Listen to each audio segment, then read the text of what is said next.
Just let me ask, counsel is here from both sides, and maybe to expedite matters. Is there anything to talk about in this case? I don't think so, Judge. I neglect General, you said you conceded, right? Yes, the state has conceded.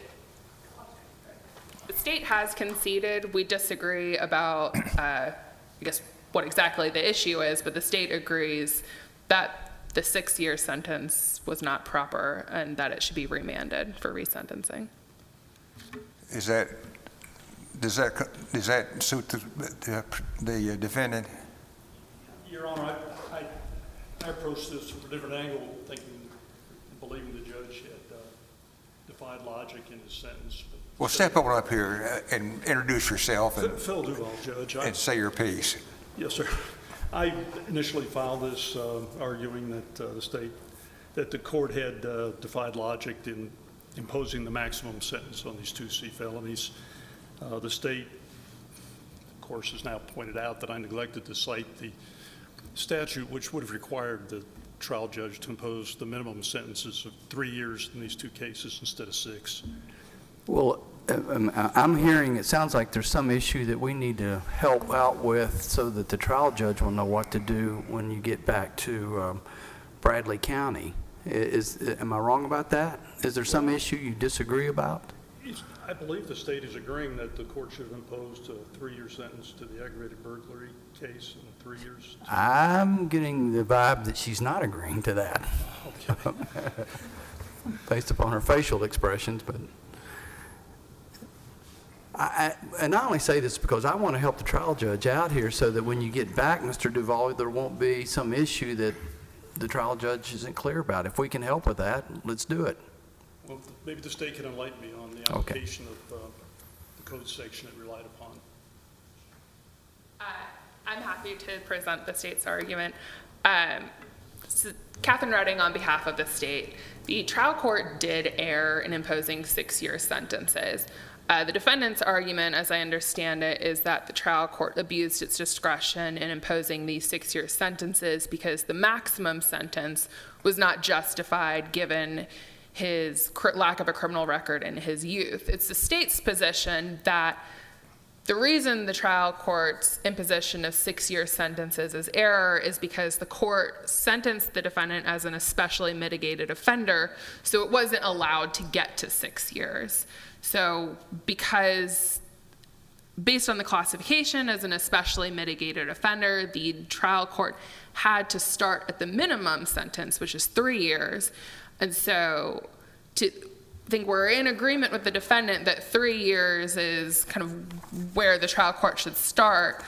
But because the court found the defendant to be an especially mitigated offender, 3 years is just the starting point. It then has to make a decision about whether to reduce the sentence length by 10%, to reduce the release eligibility date to 20% rather than 30, or whether to do both. So I don't think it's enough to say trial court should have imposed a 3-year sentence. This should go back for resentencing. The trial court should be instructed to start at 3 years and then determine how to lower it from 3 years. Because as I read the statute, the options are either reduce the release eligibility date or reduce whatever sentence is imposed by 10%. Or both. Or both. Yes. So in fact, the state thinks that the defendant is entitled to less than 3 years. But how less, the mechanism of getting there should be determined. The trial court should make that decision. Thank you. We're going to remand for, maybe vacate and remand for resentencing as an especially mitigated offender. Yes. That will be decided, he'll only be deciding the sentence for that. Yes. So the state agrees it should go back for resentencing with specific instructions as to comply with the especially mitigated offender statute. The trial judge already determined that it should be served at 20%. I think that decision's already been made by the trial court.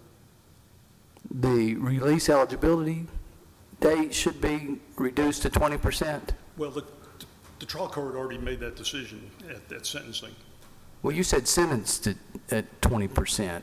it sounds like it's reduced his release eligibility date. Well, that's what I meant. Okay. Yeah, the release eligibility date was set at 20% by the trial court already. So And that- one reason I filed was because the co-defendant, we included all that, his co-defendant in the record, because the sentencing hearing was held at the same time, received a 3-year sentence to the aggravated burglary case. My client was younger than the co-defendant, and shouldn't have been treated any differently than the co-defendant with respect to that offense. So but anyway. Okay, all right. Anything further? This is nothing to add. Anything sorry? further? I don't think there's anything to add, I guess, Judge.